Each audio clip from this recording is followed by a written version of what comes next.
Assalamualaikum warahmatullahi wabarakatuh. Jadi, pertemuan kali ini kita akan membahas mengenai distribusi probabilitas. Jadi, kelanjutan dari pertemuan probabilitas. Distribusi probabilitas adalah fungsi yang menggambarkan bagaimana probabilitas tersebar di antara nilai-nilai yang mungkin dari suatu variabel acak. Kemudian distribusi ini menyediakan model matematis yang menggambarkan bagaimana kemungkinan suatu peristiwa terdistribusi. Sama seperti distribusi data kemarin yang disajikan dalam bentuk histogram.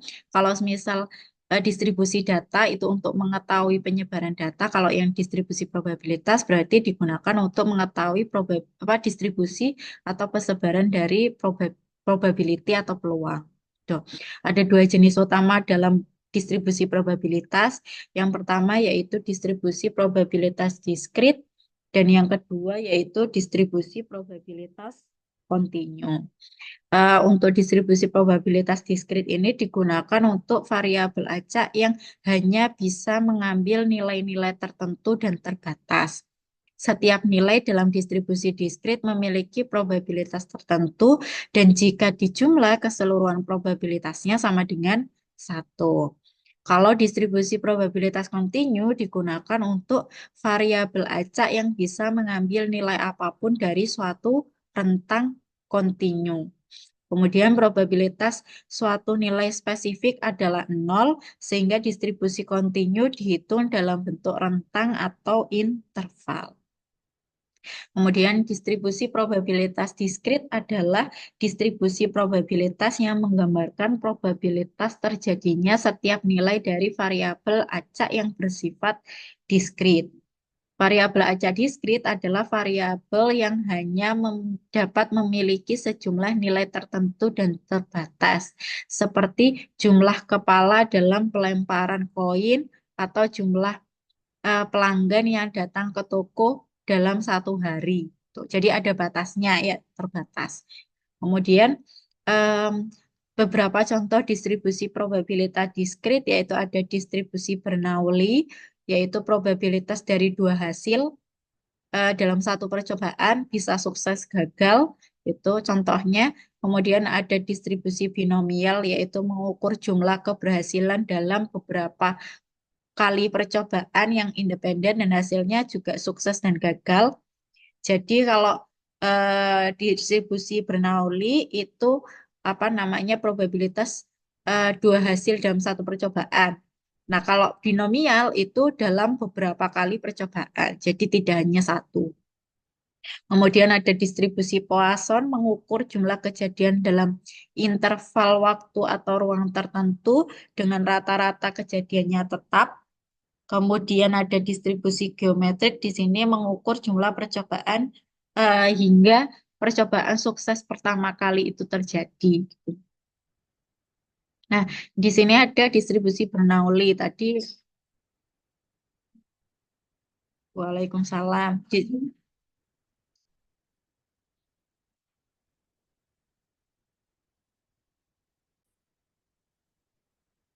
Nah, jadi distribusi Bernoulli ini merupakan kasus khusus distribusi binomial ya. Jadi kalau binomial itu bisa beberapa kali percobaan, kalau Bernoulli hanya satu kali percobaan, di mana kemungkinan hasilnya itu ada dua, yaitu sukses dan gagal. Jadi kalau sukses probabilitasnya P, kalau gagal berarti satu min P.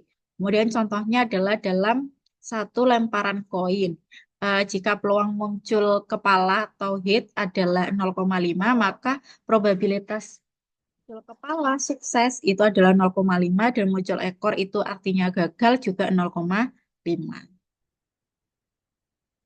Yang selanjutnya itu ada rata-rata dan varian dari distribusi Bernoulli. Jadi rata-rata dari distribusi Bernoulli adalah probabilitas terjadinya sukses. Kemudian kalau variansnya itu perkalian antara kejadian sukses dengan kejadian gagal.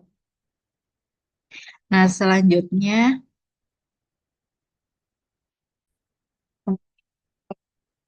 kemudian untuk distribusi binomial yaitu mengukur jumlah keberhasilan dari beberapa percobaan atau sejumlah percobaan yang bersifat independen, hasilnya juga sama, yaitu sukses atau gagal. Tuh.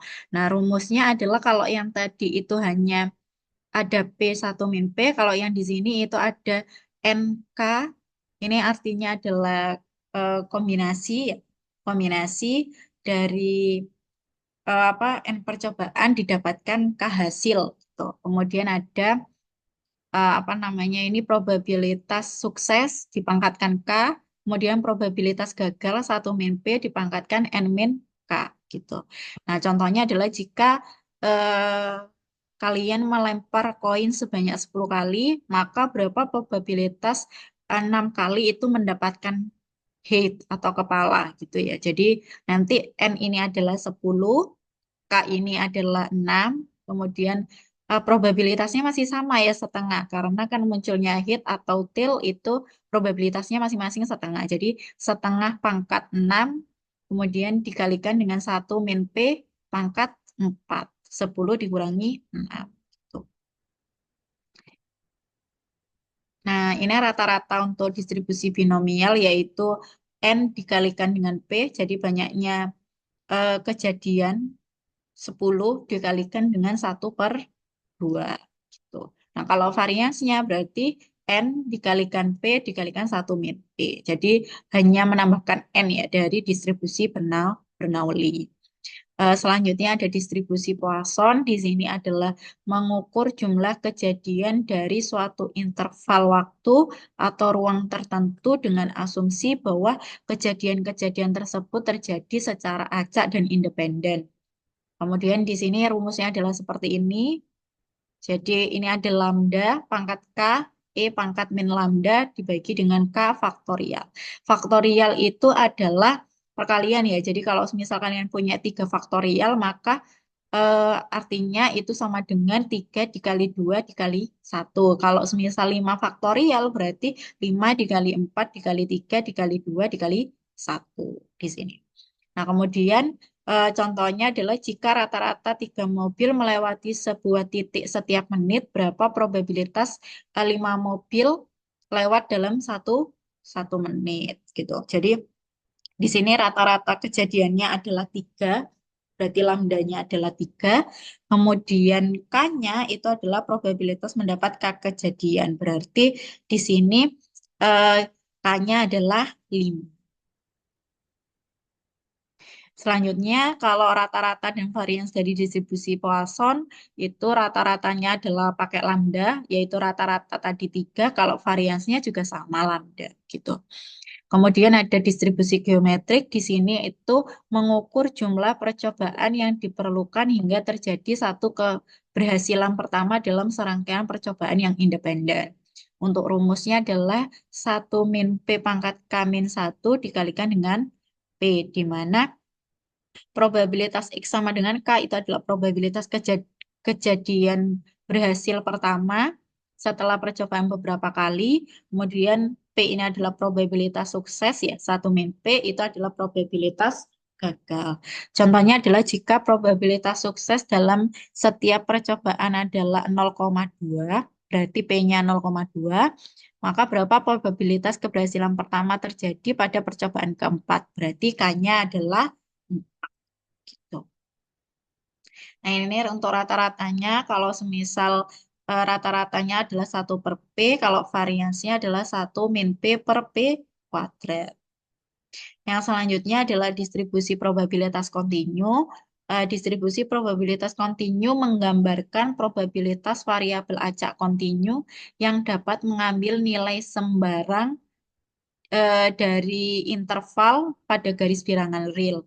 Tuh. Karena variabel acak kontinu memiliki tak hingga banyaknya nilai yang mungkin, probabilitas untuk suatu nilai tertentu adalah 0. Sebagai gantinya, distribusi kontinu dihitung berdasarkan probabilitas dalam rentang nilai atau interval.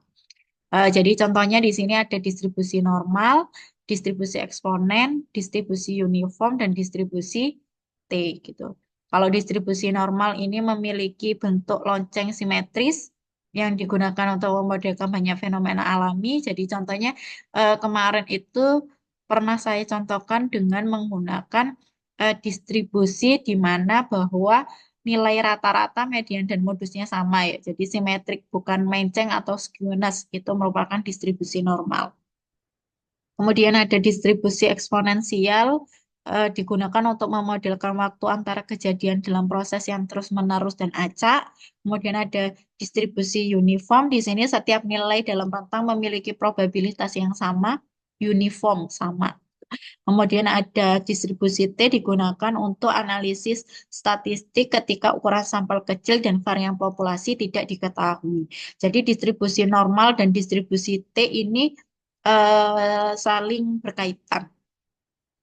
Nah, gini. Yang pertama yaitu distribusi normal. Distribusi normal ini memiliki bentuk lonceng yang simetris, tidak squamous, di mana berpusat pada rata-rata dan memiliki standar deviasi tertentu. Distribusi ini paling sering digunakan dalam berbagai bidang karena banyak data alamiah yang mengikuti probabilitas pola ini atau distribusi ini.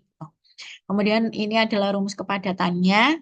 Nah, contohnya adalah semisal tinggi badan manusia biasanya mengikuti distribusi normal di mana sebagian besar nilai berada di sekitar rata-rata. Dengan jumlah orang yang memiliki tinggi ekstrim, sangat tinggi atau sangat pendek itu jumlahnya adalah sedikit. Nah, ini rata-rata untuk distribusi normal adalah mu, kemudian variasinya adalah sigma kuadrat. Kemudian ada normal standar. Jadi kalau normal standar itu adalah distribusi normal eh, yang dapat dihitung dengan menggunakan fungsi distribusi kumulatif di mana nanti nilai rata-ratanya adalah nol dan nilai apa namanya nilai standar deviasinya bernilai satu gitu. Kemudian di sini ada normal standar itu biasanya dilambangkan dengan skor Z gitu ya. Jadi ini skor Z digunakan untuk mengukur seberapa jauh suatu nilai berada dari nilai rata-rata dalam satuan standar deviasi. Rumusnya adalah X, ini adalah nilainya, kemudian dikurangi dengan rata-ratanya dibagi dengan standar deviasi. Nah, ini kalau misal langkah yang kedua setelah kalian mendapatkan skor Z, nanti kalian bisa melihat tabel Z atau kalian bisa menggunakan kalkulator statistik atau kalian bisa menggunakan Excel untuk menemukan probabilitas kumulatif yang dihasilkan dari nilai Z. Nah, kemudian ini adalah contoh tabel Z gitu ya. Jadi kalau misal kalian punya nilai Z 0,52 berarti kalian bisa lihat di sini Z yang pertama adalah 0,5, duanya didapatkan dari dua angka di belakang koma yang ada di atas. Nah, jadi nanti nilai probabilitas kumulatifnya adalah ini 0,52, 0,698. Ini adalah contohnya. Jadi ketika kalian ingin mengetahui probabilitas kumulatif dari skor Z-nya adalah 1,2, berarti nanti kalian tinggal lihat di sini ada 1,2, kemudian di sini ada 0. Jadi nilainya adalah 0,8849 gitu.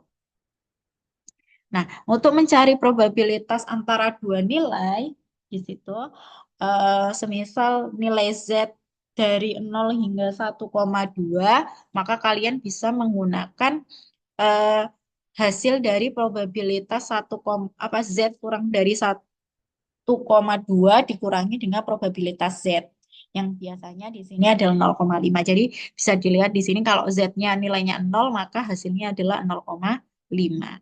Gitu. Nanti tinggal dikurangi hasilnya adalah 0,3849. Nah, kemudian ada distribusi eksponensial. Distribusi eksponensial ini mengukur waktu atau jarak antara peristiwa yang terjadi secara acak dalam interval waktu atau ruang tertentu.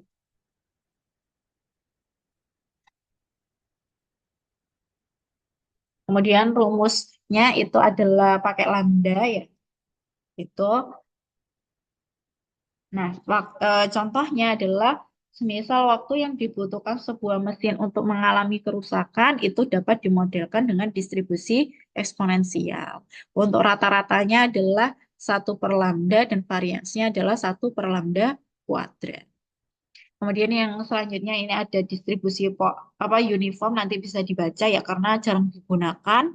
Kalau kemudian distribusi T ini biasanya sering digunakan untuk nanti pengujian T atau uji T yang akan kita pelajari setelah UTS gitu. Jadi kalau distribusi T ini sering digunakan ketika ukuran sampelnya kecil dan varians populasinya tidak diketahui.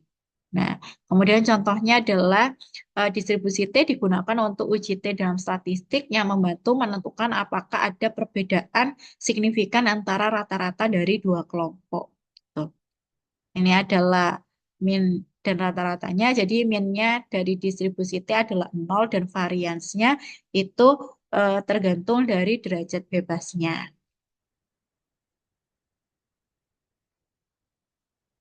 Kemudian ini ada latihannya ya. Jadi yang pertama itu adalah untuk distribusi binomial. Dalam sebuah percobaan pelemparan koin sebanyak 4 kali, berapa probabilitas bahwa gambar akan muncul 2 kali tanpa memperhatikan urutan muncul. Jadi di sini N itu adalah banyaknya kejadian, ada 4. Kemudian K itu adalah banyaknya gambar yang diinginkan muncul. Nah di situ ada 2 kali, maka K-nya 2. Kemudian probabilitas muncul gambar itu adalah setengah. Nanti NK dan B-nya tinggal dimasukkan ke dalam rumus yang ada di sini. Nah, ini adalah hasilnya, nanti bisa dicoba. Nah, nanti kalian bisa ketahui bahwa probabilitas muncul gambar sebanyak 2 kali dari 4 kali pelemparan koin adalah 0,375. Tuh. Nah, nanti sebenarnya akan mudah ketika kalian melihat dari tabel di sini. Jadi, tadi kita punya banyaknya percobaannya adalah 4. Kemudian, yang diharapkan muncul itu adalah 2 ya.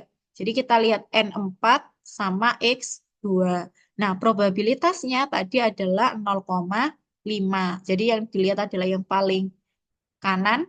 Nah, kita lihat di sini 2. Nah, ini 0,375. Hasilnya akan sama kalian menghitung sendiri maupun melihat tabel. Gitu. Yang selanjutnya di sini adalah untuk distribusi Poisson. Jadi, semisal kalian ada suatu penerbangan, tidak terjadi kehilangan atau salah penanganan tas, eh, kemudian ada beberapa penerbangan yang kehilangan satu tas, ada yang kehilangan 2 tas, dan jarang sekali terjadi kehilangan 3 tas atau lebih. Misalkan dari sampel acak terhadap 1.000 penerbangan tercatat 300 tas yang hilang. Jadi rata-rata jumlah tas hilang adalah 0,3. Jika jumlah tas hilang per penerbangan mengikuti distribusi Poisson dengan rata-rata 3 atau minnya 3, 0,3, berapa probabilitas untuk masing-masing jumlah tas yang hilang. Nah, ini kita bisa pakai distribusi Poisson di mana lambdanya atau rata-ratanya itu adalah 0,3, kemudian K itu adalah jumlah tas yang hilang. Nah, kalau semisal tadi itu diminta tidak ada tas yang hilang, berarti K-nya 0. Kalau semisal yang hilang satu, K-nya adalah 1, dan seterusnya. Ya, nanti tinggal dimasukkan ke dalam rumus dan didapatkan probabilitasnya. Nah, ini kita juga bisa lihat dari tabel. Jadi, semisal di sini itu adalah lambda, ya, mu, mu rata-rata. Jadi kita lambdanya adalah 0,3, jadi kita lihat yang 0,3. Kemudian X-nya ketika tidak ada tas yang hilang maka 0,74, satu hilang 0,22, dua hilang adalah 0,03. Ini akan sama hasilnya. Nah, gitu. Jadi ada dua opsi, kalian menghitung secara manual atau kalian melihat tabel gitu. Yang selanjutnya di sini adalah untuk latihan distribusi normal ya. Khususnya di sini adalah normal standar. Jadi, semisal pendapatan mingguan seorang mandor di industri kaca mengikuti distribusi normal dengan rata-ratanya 1.000 dan standar deviasinya 100, maka tentukan probabilitas bahwa seorang mandor memiliki pendapatan mingguannya antara 1.000 sampai 1.100. Nah, jadi di sini kalian harus mencari terlebih dahulu skor Z untuk 1.000 dan 1.100, di mana diketahui rata-ratanya adalah 1.000, standar deviasinya adalah 100. Jadi tinggal dimasukkan. X untuk 1.000, maka nilai Z-nya adalah 0. Untuk yang 1100 maka nilai Z-nya adalah 1. Karena ini yang diminta adalah antara, maka kita mengurangi skor Z yang 1 dengan skor Z yang 0. Dengan cara seperti ini. Nah, jadi nanti dikurangi, kalian lihat terlebih dahulu probabilitas kumulatifnya dari Z-nya 0 sama Z-nya sama dengan 1. Ini sudah didapatkan 0,8413 sama 0,5. Tuh, jadi nanti kemungkinan seorang mandor memiliki pendapatan mingguan antara 1000 sampai 1100 adalah 34,13%. Gitu. Nah, ini kan tadi sudah kayak saya katakan ya. Jadi distribusi normal ini bisa dilihat dari kurva gitu. Nilai di tengah ini adalah rata-rata. Jadi di sini nilai rata-rata norma standar itu adalah 0. Nah, makanya nilai 1000 itu di bawah mendekati nilai dalam nilai rentang Z itu jadi menggunakan rumus yang tadi. Nah, didapatkan bahwa probabilitasnya kemungkinan ini adalah 34,13%. Nah, sebelum saya tutup ya, di sini saya akan coba menampilkan bagaimana cara menghitung probabilitas di Excel. Jadi tadi kita punya beberapa probabilitas. Yang pertama itu ada binomial, yang kedua ini ada Poisson, dan yang terakhir di sini ada normal ya. Nah, jadi kalau semisal tadi kita punya kejadian 4 diambil 2, itu kita bisa hitung distribusi binomialnya di sini pakai binom dot dis. Ya. Nah, jadi numbernya berapa percobaannya? 4. Keseluruhannya 4. Kemudian yang dicobakan ada 2. Probabilitasnya berapa? 0,5. Ya, tadi karena kita hanya diminta untuk yang muncul head atau kepala. Nah, kumulatifnya kalian klik yang false. Karena kita ingin mencari probability atau probabilitas. Binom 4, 2, 0,